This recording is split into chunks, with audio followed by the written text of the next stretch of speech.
respond to some of the issues that have been raised in submission by the petitioners and to point you in the direction of the authorities and our submissions.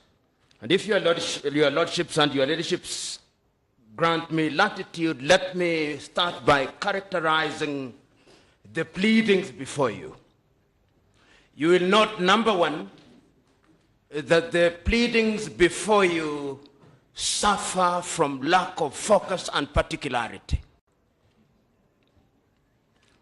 Number two, you will note that if one was a legal Puritan, the main affidavit by the Honorable Raila Amolo Odinga is actually a defective affidavit. My learned teacher, Feroz Naroji, is here. You cannot start an affidavit with "we." I'm simply characterizing that affidavit. Number two, you will note that the affidavits offend Order 19, Rule 1 of the Civil Procedure Rules. The affidavits are full of hearsay.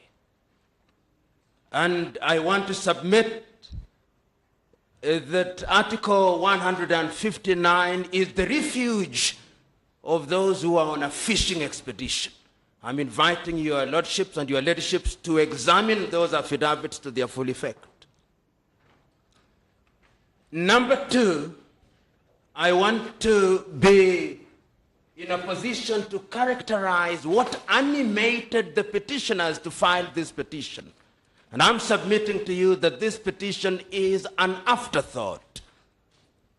I don't have enough copies, but I will take you, if you permit me, to the foundational reason given by the principles of the political coalition called NASA, and read on the 15th of August by the Honorable Raila Amolo Odinga.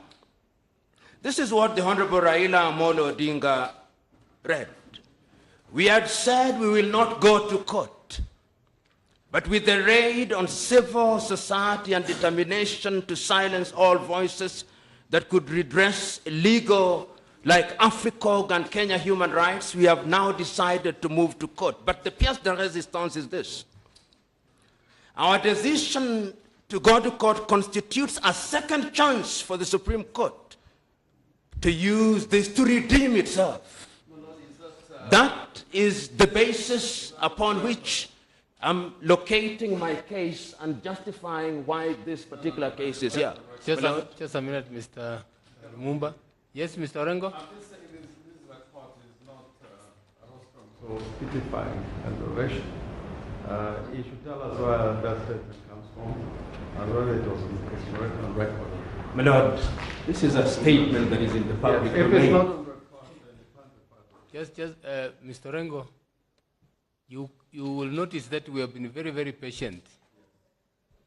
Mr. Lumumba is looking at the clock. He has the minutes. As soon as, if he goes on a tangent, as soon as the time runs out, we'll ask him to sit down. Absolutely. Thank and you. I'm not going on a tangent. So that your lordships and your ladyship, that is what animated this case, and that is the reason why the pleadings are the way they are. And if you look at the submissions that have been made, the first submission is made by the Honorable James Orengo. And the Honorable James Orengo refers you to Article 1 of the Constitution in response. He says that this petition is essentially a petition of the people of Kenya. We are submitting to you that this is a petition by two petitioners about an electoral result. And that therefore, when you are looking at this petition, the question to ask is whether your petitioners have satisfied the requirements of the law in proving their case. And we have demonstrated, the submissions have been made to demonstrate very clearly that there is no case that has been proven.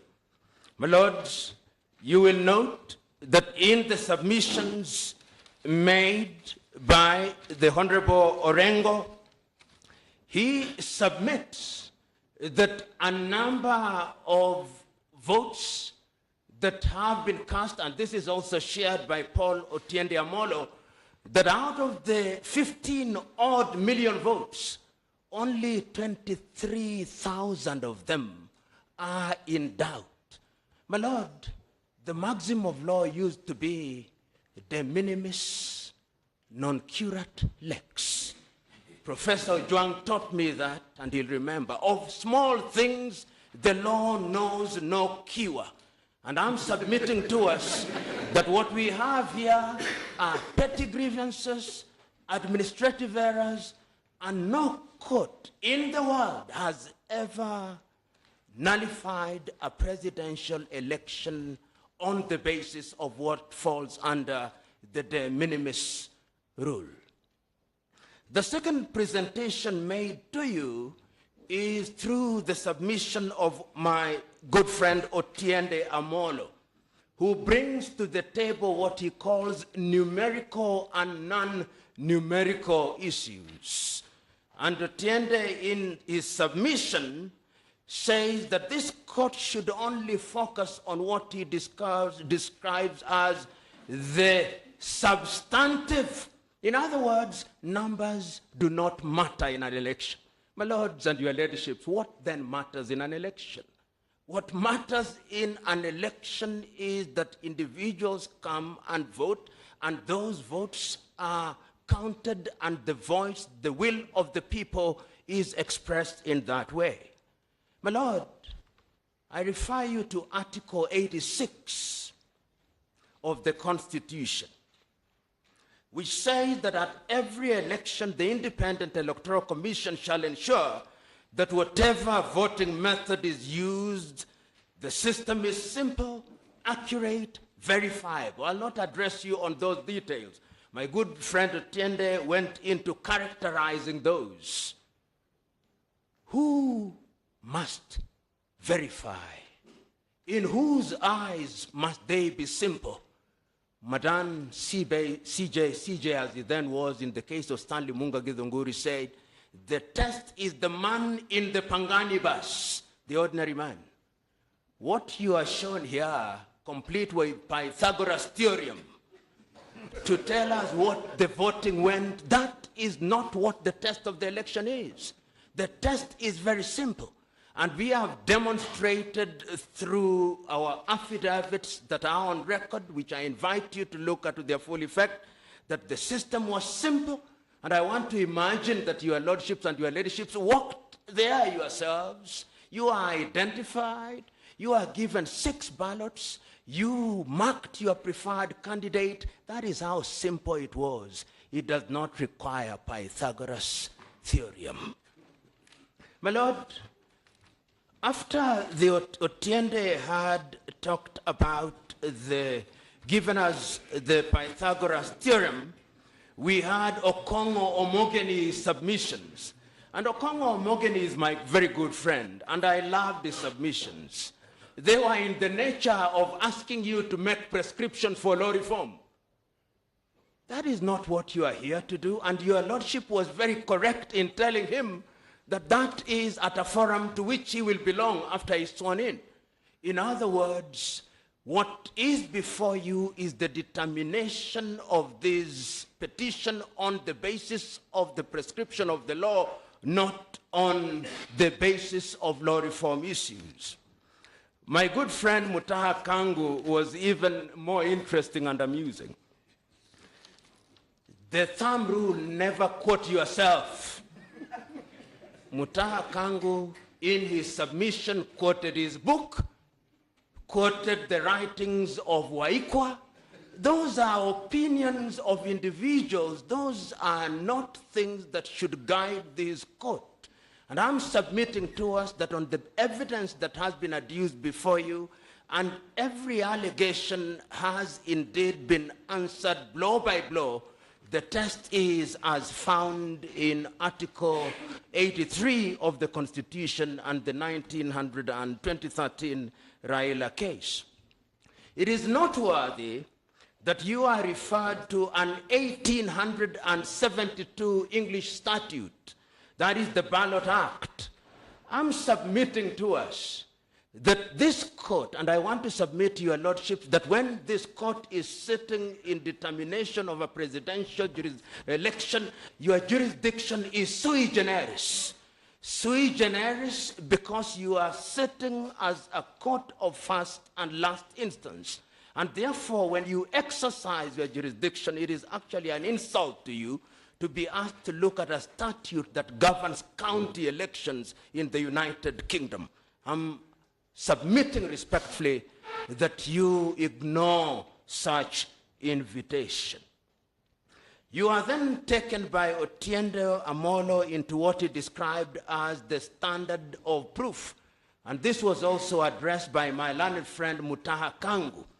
And Mutaha Kangu made a very amazing proposition that the duty of the petitioner is to establish a prima facie case. And that once they establish a prima facie case, then the burden shifts. Nothing, respectfully, your lordships and your ladyships, can be further from the truth. The truth is, and this is the rule of the thumb, he who alleges must prove. And I'm submitting to you that your petitioners have made allegations, they have made many things, but they have not proven anything. My lord, you are then taken to the case that has now been cited ad nauseum, the case of Maina Kiai. And it's instructive that when my good learned friend and my student Antonio Luoch showed the video stopped at a very convenient point where the late Musando said, and the chairman cannot vary the results. That's where it stopped. And the Honorable Justice Ojwang asked the question of what evidential value. If your lordship look at the Evidence Act at section 106B, you will discover that the manner in which that video was introduced offends all rules of submission of evidence under our jurisdiction. I'm therefore submitting to us that in totality what you have is a litany of allegations that are literally standing on stilts and have only one fate. They fall when they have been faced by the weight of evidence that we have supplied. The other question that was raised is on the significance of elections. And this was Mutaha Kangu at Article 4 of the Constitution. He said that elections, and the Honorable Justice Mokin Wanjala was right and quick in saying that the lecture was Constitutional Law 101, in which he tried to educate us on what a republic is. But my submission is that in this petition, what we are grappling with is that the people of Kenya in their totality came out on the 8th day of August and expressed their will. This court should be very reluctant to overturn the will of the people of Kenya unless it can be demonstrated that indeed that will was subverted. And it has been demonstrated by the first respondent and the second respondent, the first and the second respondent, that indeed all the prescriptions of the law, and this, my lord, when you retire, I do not want to belabor this issue. When you retire, the question that I invite you respectfully to ask, what is the litmus test? And my lords, when you look at our list of authorities, which has a number of authorities which I'll not take you through, it was filed on the 25th day of August, the year 2017, with a total of 30 authorities. The first authority is the Constitution.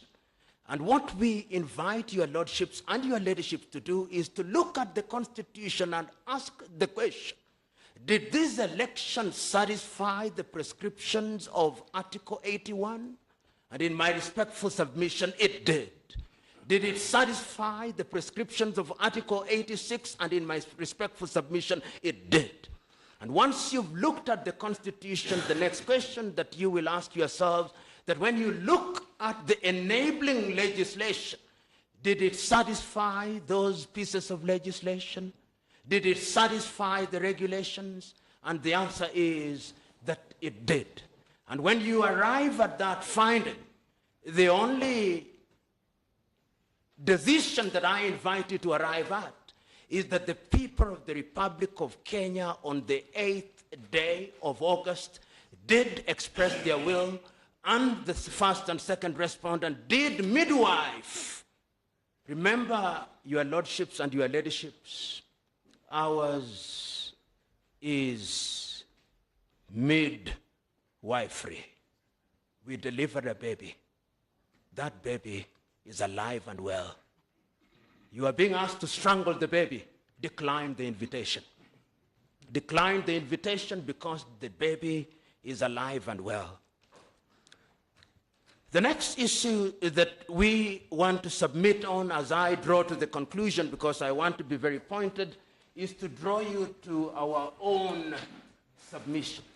My Lord, I've always said that when one wants to submit for too long, it tells you that there is actually no case. That which is clear is stated in a very brief manner. My Lord, if you look at our own submissions, which submissions were filed, dated the 25th day of August this year, we use the submissions to address all the issues that are germane to this petition. And I want to draw your attention to pages 2 through to pages 3, paragraphs number 5. Paragraph number 5 is important because it captures the essence of our case and simply tells us that the election of a president is a process. It is not an event. And if you look at the totality of the process, you will discover that this process is a process that satisfied the requirements of the law. And we have demonstrated at the point of identification, at the point of result, the point of counting, the forms 34, forms 34A, B, C, and D, up to the transmission, and we have demonstrated beyond peradventure that indeed this was an election that complied with the law. My Lord, I also want us to look at in our own list of authorities on pages 8 through to page 11, you will discover that those are the pages that deal with the entire process. And it is worth noting that your petitioners, through their agents or through their sympathizers, have before this date litigated every aspect of the election. That is in the public domain. Every aspect has been litigated, including the procurement of ballot papers, including submission, including the transmission of results, so that as we come here, if one were to use the word res judicata loosely, I will not. I would say that these issues are res judicata, but I will not say that, knowing that your jurisdiction is sui generis. So the totality of our submissions, your lordships and your ladyships, is that we have demonstrated through the various affidavits that this petition is destitute of merit. And because it is destitute of merit, it should suffer only one fate, the fate of dismissal. But there are two things I want to say before I sit down. That when you look at your petitioners' written submissions, they suffer the same fate as all their pleadings. The rule of the thumb is that you don't use your submissions to introduce new evidence. Their submissions are used to introduce new evidence, thus offending all the rules that govern written submissions. In a nutshell, my lords and your ladyship, what you have before you in my respectful submission is a petition that is dead on arrival. What you have before you is a petition that is replete with speculation, is a petition that does not have the evidential weight that is worthy of overturning the election that was conducted by the first respondent and its chairman, the chairman of the IEBC. I therefore respectfully submit, on the basis of the submission that have been made on our behalf, on the basis of the affidavits that have been filed, on the basis of the authorities that we have filed, on the basis of our written submissions, which you'll have the opportunity to read in their full flavor, to come to a finding that this petition is without merit and to dismiss it with costs to your respondents. Those are my respectful submissions. Unless your lordships and your ladyships want me to clarify anything, I beg to sit down.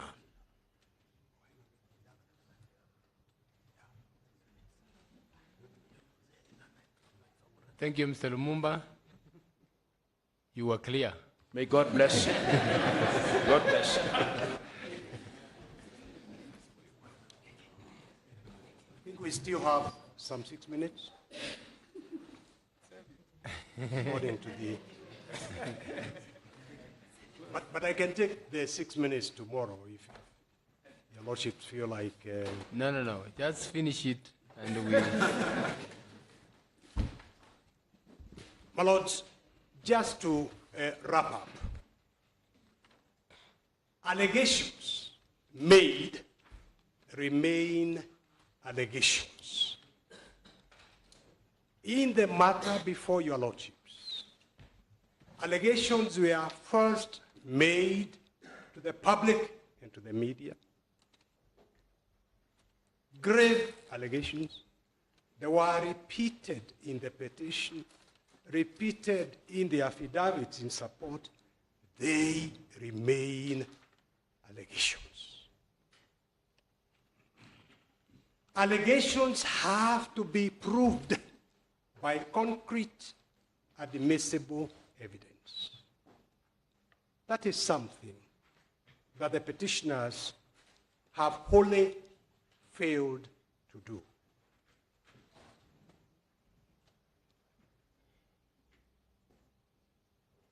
My Lord, where there were some instances of something in the nature of evidence has been wholly answered and demonstrated as having been incorrect information, untrue information through us when we were pointing out the correct factual situation in respect of each of those allegations. So really, there is absolutely nothing on the basis of which the petitioners can ask your lordships to stand in the way of the manner in which the Kenyan people exercised their sovereign power in electing the president-elect. I think we've come to the point where, my lords, we have to learn to accept the results. My lords, we have no doubts whatsoever, the first and second respondents, that when these reports that in your ruling you directed be done are in hand, the first and second respondents will be wholly vindicated by the numbers that they conducted elections in accordance with the Constitution, in accordance with the law, and the person who they declare the president-elect actually won elections with an overwhelming majority. My Lord, the suggestion that there was any rigging is a myth,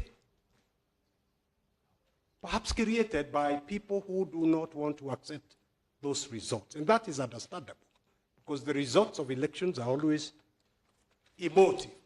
But the numbers, the evidence is there, my Lord, and we will be wholly vindicated.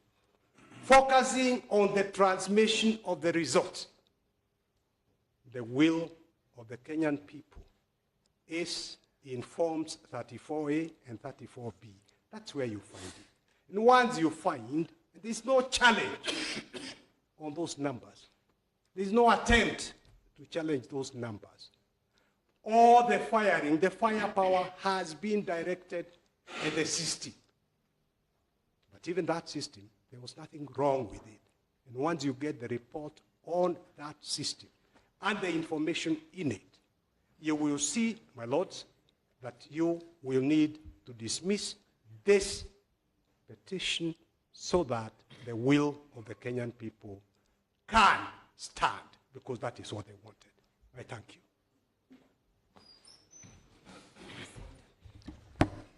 Thank you very much, Council. We have the third respondent and two amicus to submit. Then we will have maybe a rejoinder. There is the report we ordered that should be in by about 5 p.m. tomorrow,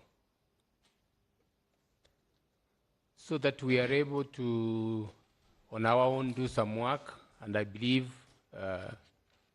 some of you will need some time to do some work. We propose to start tomorrow at 11 with the Council for the third respondents, then followed by the amicus.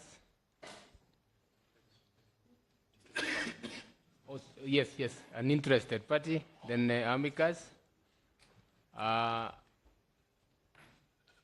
of course the rejoinder IVNM, by which time we hope the report will have come in. We'll adjourn for a few minutes for you to look at that report. But the report, we are not going to allow more than one council representing one party to respond to that report. So choose among yourselves. We will only allow 3 people. Amicus, you have no business. The interested parties, you have no business on that report. We will only allow 3 people, and we will give each of them 10 minutes to respond to that report only, and then we will finalize. So we start at 11 o'clock, go on up to about 4-ish, get the report, and then give you a few minutes to look at it. We also look at it, you submit, and we conclude. I think that's okay. Yes, it is. Mr. Mwite, you should thank us for being very, very patient. Yes, indeed. I was tempted. My colleagues here were prompting me to ask. It's okay. We have given you our time. Yes. We have given you your time because we didn't want to restrict any of you. We have given you your time to submit, and I believe you have submitted all that you wanted to submit. All of us on this side now, of the of course, for the... we are appreciative. Yeah, okay. Yes. Thank you very much.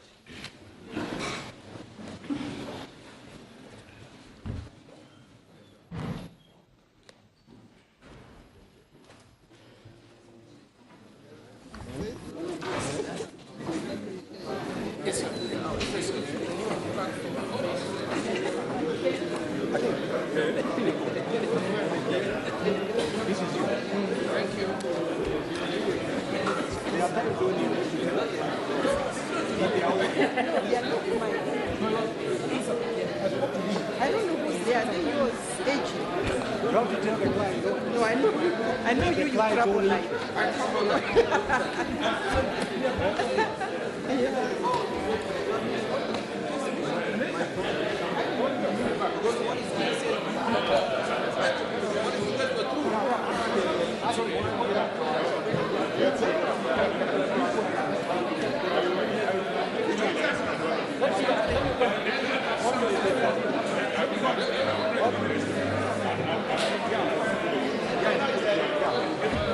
Independent